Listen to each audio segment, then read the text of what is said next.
Paano mag-renew ng business gamit ang Go Manila?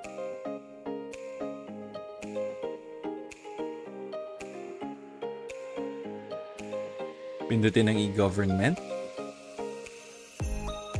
At piliin ang Go BPLS.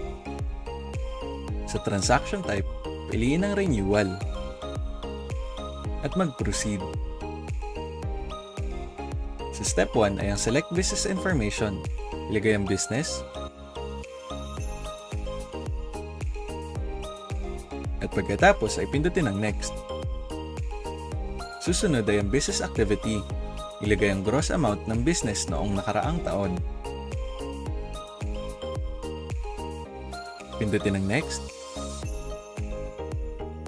Ang susunod ay ang business requirements. Kung ikaw ang representative, pindutin ang box.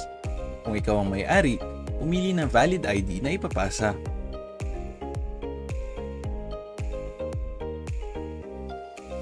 I-upload ang proof of annual gross receipt.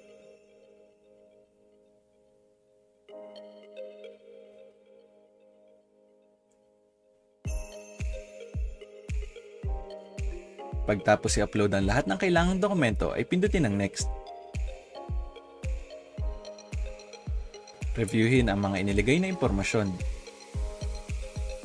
Basahin at tsekan ang Declaration of Perjury. Ito ang magpapatunay na tama at totoo ang lahat ng impormasyon na ipinasa. Pindutin ang preview upang ma-view ang application form at pagkatapos ay i-close. At pindutin ang submit.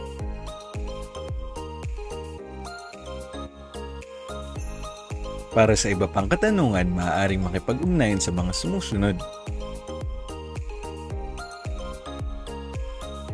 Go Cashless, Go Manila.